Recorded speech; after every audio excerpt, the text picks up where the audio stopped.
Hello guys, welcome back to my YouTube channel Standard Classes. So today I'm going to continue chapter 3 business studies which is private, public and global enterprises. इससे previous video में हम first जो form of public और business है वो हम discuss कर चुके हैं, that was departmental undertakings, and in this video we will be discussing remaining two forms which is statutory corporation and government company. So let's get started. ठीक है, so statutory corporation से today I'm starting. Basically होता क्या है, they are brought into existence by a special act. ठीक है, जब parliament कोई स्पेशल एक्ट पास करता है उसके अंडर आपकी स्टैट्यूटरी कॉर्पोरेशन बनती है, फॉर्म होती है.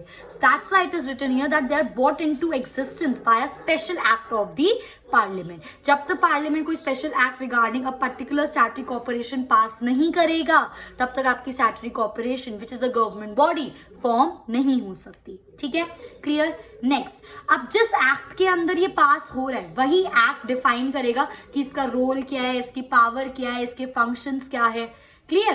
तो एक प्रॉपर एक्ट पास होता है पार्लियामेंट में स्टैट्यूटरी कॉर्पोरेशन से रिलेटेड. उस एक्ट के अंडर ये फॉर्म होती है, उसी एक्ट के अंडर इसको परफॉर्म करना होता है. वही एक्ट बताता है कि स्टैट्यूटरी कॉर्पोरेशन के क्या रोल्स है, क्या पावर्स हैं, क्या फंक्शंस हैं. Clear. Act define its powers and functions. Act ही बताएगा कि स्टैट्यूटरी कॉर्पोरेशन क्या पावर्स है, क्या फंक्शंस है, क्या रूल्स एंड रेगुलेशंस हैं. ठीक है, गवर्निंग इट्स एम्प्लॉय, उसके अपने उसको जो उसके एम्प्लॉयज हैं उसके कैसे उनसे काम करवाना है, उसके लिए क्या रूल्स एंड रेगुलेशंस है, and it's relationship between the government departments.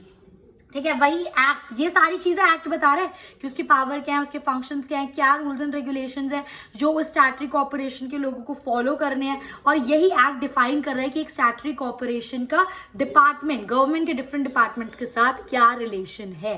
तो अभी तक दो बातें पढ़ी. पहली बात, ये आता बनता कैसे है, जब एक पार्लियामेंट में स्पेशल एक्ट फॉर्म होता है इसके लिए, एंड देन पर्टिकुलरली ये जो एक्ट होता है यही डिफाइन करता है क्या पावर्स है, क्या फंक्शन है, क्या इसका रिलेशन है विद अदर गवर्नमेंट डिपार्टमेंट. आ रही है मेरी बात समझ. अब क्या फर्क हुआ बेसिकली, ये एक स्टैट्यूटरी कॉर्पोरेशन का. भाई मैं आपको बहुत ज्यादा इंपॉर्टेंट चीज बताने वाली हूँ, ध्यान से सुनना. इसके अंदर ना दोनों चीजें होती है. एक स्टैट्यूटरी कॉर्पोरेशन में it has the power of a government also. ठीक है, and it has the flexibility like a private enterprise also. ये एक इसका इंपॉर्टेंट पॉइंट है. एक स्टैट्यूटरी कॉर्पोरेशन में सारी पावर्स होती हैं जो एक गवर्नमेंट के पास होती है, प्लस उसके पास एक एडवांटेज और होता है जो बेनिफिट्स प्राइवेट कंपनीज के पास होते हैं. क्या बेनिफिट्स होते हैं, क्या होता है, वो अभी हम आगे डिस्कस करेंगे. बट और आई थिंक वो मैंने आपके साथ प्रीवियस चैप्टर में भी डिस्कस करे हैं. यस, मैंने आपको ये चीज़ बताई है कि जो प्राइवेट कंपनीज होते हैं उनके क्या बेनिफिट्स होते हैं ओवर पब्लिक कंपनीज, हमने चैप्टर 2 में डिस्कस करा है. तो वो कुछ फ्लेक्सिबिलिटी भी एक स्टैट्यूटरी कॉर्पोरेशन को मिलती है. कितना फायदा है ना. देखो, है तो ये गवर्नमेंट का फॉर्म, ठीक है तो ये पब्लिक बिजनेस एंटरप्राइज, इसके पास गवर्नमेंट की पावर भी है, प्लस इसके पास प्राइवेट एंटरप्राइज की फ्लेक्सिबिलिटीज भी हैं. समझ रहे हो मेरी बात. प्राइवेट एंटरप्राइज की तरह भी ये कुछ अपने जो पावर्स है उनको एक्सरसाइज, वो फ्लेक्सिबल है, वो कर सकते हैं. ठीक है, दैट मीन्स गवर्नमेंट का इंटरवेंशन नहीं है. इसका मेन मतलब क्या है, there is no intervention of government. Clear guys. तो ये होता है एक स्टैट्यूटरी कॉर्पोरेशन जो एक एक्ट के अंदर फॉर्म होती है. एक एक्ट डिफाइन करते हैं कि क्या पावर्स है, क्या फंक्शंस है, क्या रूल्स एंड रेगुलेशंस है जो एम्प्लॉय को फॉलो करने हैं, और उसका क्या रिलेशन है विद अदर गवर्नमेंट डिपार्टमेंट्स. और जो इसका मोस्ट इंपॉर्टेंट फीचर है वो होता है that it has the power of the government. At the same time it has the flexibility of the private enterprise. इसका मतलब क्या है, प्राइवेट एंटरप्राइज सबसे अच्छा बेनिफिट क्या होता है कि उसमें गवर्नमेंट का कोई लेना देना नहीं होता, वो अपने डिसीजंस खुद लेंगे. वही चीज एक स्टैट्यूटरी कॉर्पोरेशन एक गवर्नमेंट बॉडी होने के बावजूद भी कर सकती है. आई होप ये चीज अच्छे से क्लियर हो गई होगी, ये इंपॉर्टेंट थी. ठीक है, इसी के बेस पे अब इसके फीचर्स स्टार्ट करते हैं. सबसे पहली बात तो it is setup under the act of the parliament. जैसा कि मैंने आपको बताया, फीचर्स हो गए, नेचर हो गए, कैरेक्टरिस्टिक्स हो गए, वो आपके डेफिनेशंस या बेसिक कॉन्सेप्ट से ही निकल कर आते हैं. ठीक है, तो ये एक एक्ट के अंडर फॉर्म होता है और वही एक्ट इसको गवर्न करता है. Act govern all it's power. कहने का मतलब ये है कि एक्ट के अंदर मेंशन्ड है क्या पावर्स हैं, क्या फंक्शंस है, क्या रिलेशंस है, उसी हिसाब से एक स्टैट्यूटरी कॉर्पोरेशन को काम करना पड़ता है। Next, completely owned by the state. Second important thing, जो आपकी स्टैट्यूटरी कॉर्पोरेशन होती है, it is completely owned by the state government. Central government का इसके अंदर कोई रोल नहीं होता। Third, it can be sued and can be sued, मतलब वो स्यू कर सकती है, मतलब किसी के अगेंस्ट लीगल केस फाइल कर सकती है, और कोई एक स्टैट्यूटरी कॉर्पोरेशन के अगेंस्ट भी लीगल केस फाइल कर सकता है। Can sue and can be sued, ठीक है। और जब ये चीज आ जाती है ना कि कोई आपको स्यू कर सकता है और आप किसी को स्यू कर सकते हैं, that means you are independent, आपका एक खुद का नेम है, ठीक है। ये चीज मैंने आपके साथ चैप्टर 2 में बहुत अच्छे से डिटेल में डिस्कस करी, एक सेपरेट एंटिटी क्या होता है, ठीक है। तो statutory corporation is also a separate entity. वो अपने नेम में किसी भी कॉन्ट्रैक्ट में एंटर हो सकती है, किसी को भी स्यू कर सकती है, कोई भी स्टैट्यूटरी कॉर्पोरेशन को स्यू कर सकता है। So enter into contract in its own name. आ रही है मेरी बात समझ? नेक्स्ट आता है, इट इज इंडिपेंडेंटली फाइनेंस। इसके कहने का मतलब क्या है कि जो स्टैट्यूटरी कॉर्पोरेशन की फंडिंग है वो सारी गवर्नमेंट से जरूरी नहीं है, गवर्नमेंट उसको आकर करे, कर भी सकती है, ऐसा नहीं है नहीं कर सकती, बट इंडिपेंडेंटली फाइनेंस। वो चाहे तो प्राइवेट से भी अपने पैसे फंड करा सकते हैं, वो चाहे तो जनरल पब्लिक से भी अपने पैसे बोरो कर सकते हैं, ठीक है। और जहां पे ये वर्ड आ गया ना इंडिपेंडेंटली फाइनेंस, क्योंकि अगर गवर्नमेंट इसको फाइनेंस कर रही होती तो गवर्नमेंट पूरा हिसाब मांगती, पूरा इंटरवीन करती, पूरा इंटरफेयर करती, बट क्योंकि ये इंडिपेंडेंटली फाइनेंस है, पूरा गवर्नमेंट इसके अंदर फाइनेंस नहीं कर रही है, दैट मीन्स गवर्नमेंट का इंटरवेंशन इसके अंदर इतना ज्यादा नहीं है। आ रही है मेरी बात समझ? Next, it is not bound by any, it is not bounded by audit and accounting procedure. जैसे कि हमने अपनी डिपार्टमेंट अंडरटेकिंग्स में पढ़ा था कि जो प्रॉपर अकाउंटिंग प्रोसीजर और ऑडिटिंग प्रोसीजर्स होंगे, जिनके बारे में आपके साथ डिटेल में डिस्कस करूंगी आगे, वो उसको फॉलो करने पड़ते हैं, बट स्टैट्यूटरी कॉर्पोरेशन के पास ऐसी कोई कंपल्शन नहीं है। Clear? Next, the employees of these enterprise are not the government और सिविल सर्वेंट्स। हमने क्या करा था अंडरटेकिंग में, जब हम डिपार्टमेंटल अंडरटेकिंग्स पढ़ रहे थे, उसमें हमने बोला था जो एम्प्लॉय वहां पे काम कर रहे हैं वो गवर्नमेंट के सर्वेंट्स है। IAS can be the head of the departments and civil servants, right, and are not governed by the government rules and regulations। तो जो एक स्टैट्यूटरी कॉर्पोरेशन में काम कर रहे हैं, जरूरी नहीं है कि वो गवर्नमेंट के लिए भी काम कर रहे हों, ठीक है। वो गवर्नमेंट सर्वेंट्स नहीं, जरूरी नहीं है आप IAS रखो, जरूरी नहीं है आप सिविल सर्वेंट रखो, ठीक है। इसलिए एक स्टैट्यूटरी कॉर्पोरेशन में जो गवर्नमेंट के रूल्स एंड रेगुलेशंस हैं वो भी फॉलो करना जरूरी नहीं है। दे आर नॉट गवर्न, देखो लिखा not govern by the government rules and regulations. I hope guys ये चीज अच्छे से क्लियर हो गई होगी, ठीक है। इसी के बेस पे नाउ वी हैव इसके मेरिट्स एंड इसके डीमेरिट्स, ठीक है।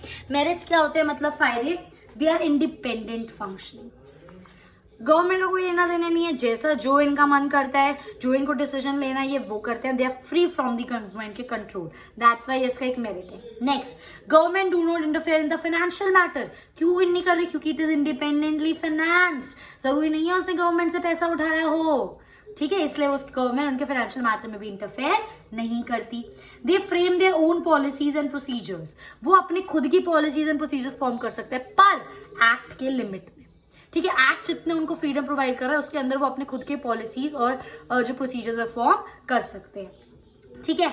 और इनके पास दोनों की पावर है, power of the government plus private. देखो ना, गवर्नमेंट की पावर्स भी है और कुछ हद तक इनके पास प्राइवेट की फ्लेक्सिबिलिटी भी है। आ रही है मेरी बात समझ? तो ये होगा इसके मेरिट्स। अब आते हैं हम इसके लिमिटेशंस। लिमिटेशंस बोल लो या डीमेरिट्स बोल लो, क्या होते हैं? Their actions are subjected to many rules and regulations.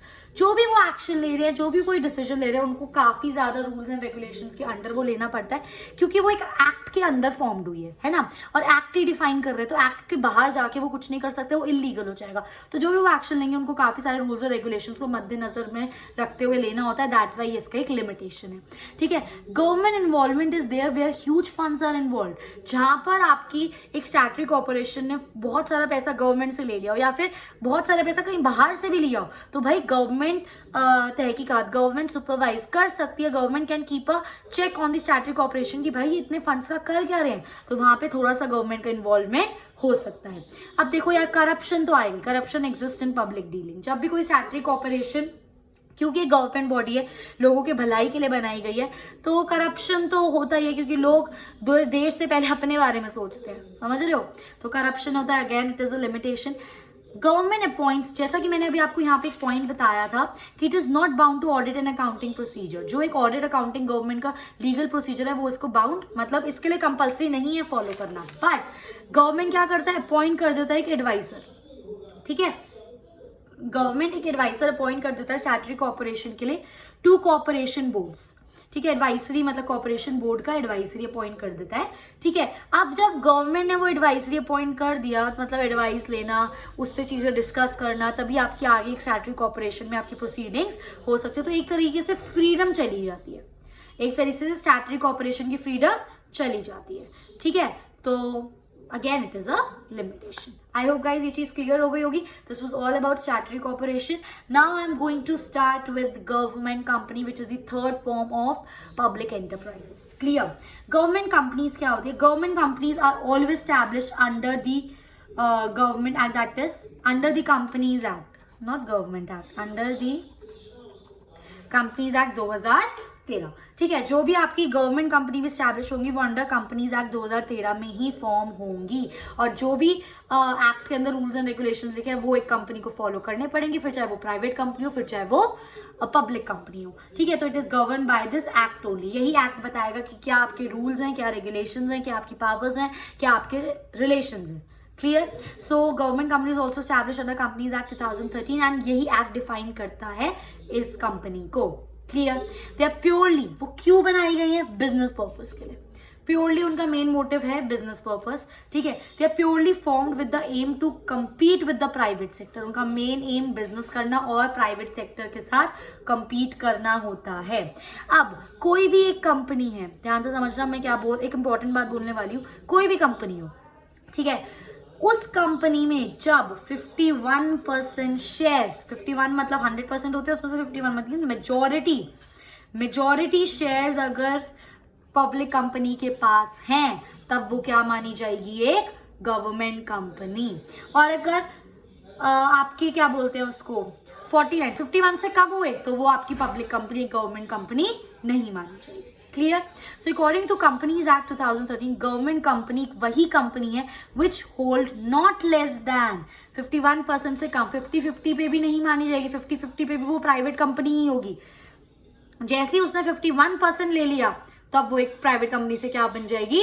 Public company. Not less than 51% of the उसकी कैपिटल, ठीक है। तो वो कंपनी जिसके अंदर उसके 51% शेयर्स होंगे गवर्नमेंट के, तो वो क्या होगी? एक गवर्नमेंट कंपनी, ठीक है। और ये जो the shares of the company हमेशा किसके नेम में परचेज करे जाते हैं? In the name of the president of the country, ठीक है। Government is the major share holder. Obviously बात है 51% है तो मेजर शेयर होल्डर कौन होगा कंपनी में? गवर्नमेंट। और जो मेजर मैनेजमेंट होता है उस कंपनी का वो भी कौन करता है? गवर्नमेंट। और ये तो आपको पता ही होगा, share holders are the owners of the company. I hope ये चीज क्लियर हो गई। This was all about government company. अब इसी के बेस पे हम इसके फीचर्स, देन इसके मेरिट्स और इसके डीमेरिट्स करेंगे, ठीक है। अब हम स्टार्ट कर रहे हैं इसके फीचर्स से। सबसे पहली चीज, it is created under companies act 2013, अभी बताया, and it is regulated by. Secondly, company can be sued और कैन स्यू। कोई इसको आके स्यू कर सकता है और ये भी किसी को जाके स्यू कर सकती है, मतलब सेपरेट लीगल एंटिटी, ठीक है। अब क्योंकि स्यू कर सकती है सेपरेट लीगल एंटिटी, मतलब अपने नेम में वो किसी भी कॉन्ट्रैक्ट में एंटर हो सकती है, कोई भी प्रॉपर्टी खरीद सकती है। अब तक तो ये चीज आपको क्लियर हो गई होगी। So company can enter into contract और buy property in its own name. आ रही है मेरी बात समझ? And the employees are appointed as per the rules and regulation. अब जो गवर्नमेंट कंपनी में आप एम्प्लॉयज को अपॉइंट करोगे, वो कुछ रूल्स एंड रेगुलेशंस के हिसाब से अपॉइंट करोगे। और वो जो रूल्स एंड रेगुलेशंस होते हैं वो किस में लिखे होते हैं? MOA, that is memorandum of association, and AOA, that is article of association. Guys ये हम बिल्कुल डिटेल में पढ़ेंगे। हर कंपनी का अपना MOA और AOA होता है। MOA में क्या होता है, AOA में क्या होता है, ये सब मैं आपको आगे वाले चैप्टर्स में डिटेल में पढ़ाऊंगी। बट बस अभी ये समझो कि जिस कंपनी में आपको एम्प्लॉय करने हैं, अगर एक गवर्नमेंट कंपनी है, मुझे एम्प्लॉयज़ को हायर करना है, तो मैं कुछ रूल्स एंड रेगुलेशन के बिहाफ पे ही उनको हायर करूंगी। और वो रूल्स एंड रेगुलेशंस कहाँ मेंशन्ड है? MOA और AOA में। तो बेसिकली मैंने यहाँ पे लिखा है that memorandum of association and article of association contains the objects of the company, कि एक्चुअली में कंपनी के ऑब्जेक्टिव क्या है, and contains the rules and regulations. अब किसके अंदर क्या होता है वो चीज मैं आपके साथ बाद में डिस्कस करूंगी, ठीक है। Now companies accepted from audit and accounting procedure. Again similarly जैसे स्टैट्यूटरी कॉर्पोरेशन पे कोई रूल नहीं था, ऑडिटर अकाउंटिंग रूल्स के लिए इस पर भी कोई कंपल्शन नहीं है।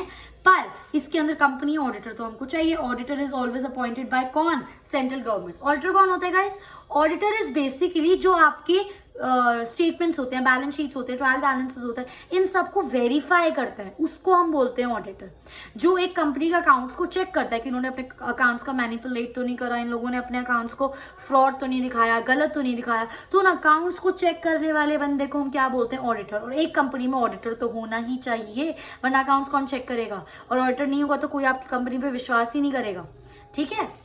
सो auditor is appointed by the central government. और ये ऑडिटर क्या करता है? अपनी हर कंपनी को ऑडिटर, चाहे वो प्राइवेट कंपनी हो चाहे वो पब्लिक कंपनी हो, एक साल की एंड में एक रिपोर्ट बनाता है जिसके अंदर वो मेंशन करता है कि उसने क्या देखा पूरे साल, कैसे उसने वेरीफाई करे उस कंपनी के अकाउंट्स, असेट्स को चेक करा, लाइबिलिटीज को चेक करा, उसके बेस पे एक रिपोर्ट बनाई जाती है. और जो पब्लिक कंपनी की ऑडिटिंग रिपोर्ट बनती है वो कहाँ पर सबमिट होती है? पार्लियामेंट में सबमिट होती है.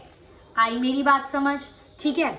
और इट कैन रेज फंड्स. ये जो एक गवर्नमेंट कंपनी कहाँ से फंड रेज कर सकती है? गवर्नमेंट से भी रेज कर सकती है, प्राइवेटली भी रेज कर सकती है, और कैपिटल मार्केट मतलब ओपन मार्केट से भी वो रेज कर सकती है. आई होप गाइस ये चीज क्लियर हो गई होगी. इसी के बेस पे अब हम इसके मेरिट्स और डीमेरिट्स करेंगे. सबसे पहले आता है हमारे merits. It can be easily establish. Normal companies act 2013 में जो लिखा है उसके अंडर आप अपनी गवर्नमेंट कंपनी इजिली बना सकते हो. इसकी सेपरेट लीगल एंटिटी है, अभी हमने डिस्कस करा, तभी तो कैन बी स्यूड था और कैन स्यूड था. और it can buy property and enter into contracts in its own name, ये चीज बताई थी मैंने. So it has separate legal entity, मतलब गवर्नमेंट एंड गवर्नमेंट कंपनी दो अलग अलग चीजें हैं. It enjoys independence in taking all decision. Independent अपने डिसीजंस ले सकते हैं. And they provide goods and services at reasonable price. क्योंकि ये गवर्नमेंट कंपनी क्यों फॉर्म हुई है?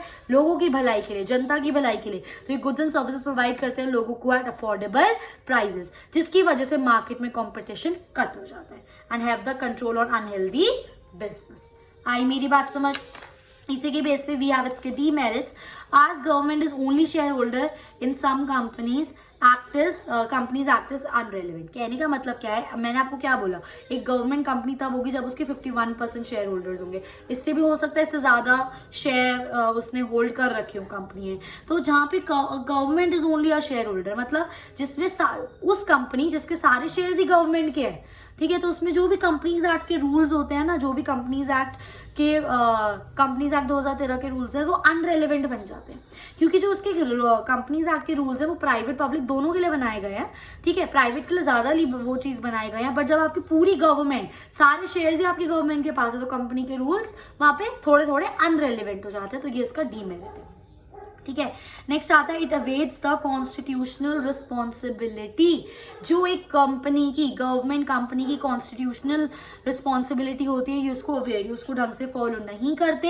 And they are not answerable to the government. क्योंकि अब इसको ऐसे समझो, क्योंकि ये लोग पार्लियामेंट, ये जो आपकी गवर्नमेंट कंपनी है, पार्लियामेंट या गवर्नमेंट को आंसरेबल नहीं होती, इसलिए अपनी सोशल रिस्पॉन्सिबिलिटी या कॉन्स्टिट्यूशनल रिस्पॉन्सिबिलिटी को अच्छे से फुलफिल नहीं करते. लास्टली इसका डीमेरिट है main purpose of the government company registered like other company is defeated. जो मेन पर्पस होता है ना ऑफ द गवर्नमेंट कंपनी, मतलब जो कंपनी रजिस्टर्ड है उसका जो मेन पर्पस है, मेन पर्पस अगर कंपनीज एक्ट में मेंशन्ड होता है. ठीक है. तो उसके अगेन अभी मैंने आपको बताया कंपनीज एक्ट यहाँ पे अनरेलिवेंट बन जाता है. तो अगेन वो वाला जो आपका मेन पर्पस होता है गवर्नमेंट का अंडर कंपनी, ठीक है, लाइक अदर कंपनीज, वो क्या हो जाता है? डिफीटेड. मतलब that goes out of the picture. आई मेरी बात समझ? ठीक है guys, so here I am winding up my this video. In my next video I will be continuing with the next topic. So I hope ये video आपके लिए helpful रही हो. If you like my video please do like, share and subscribe and thanks for watching.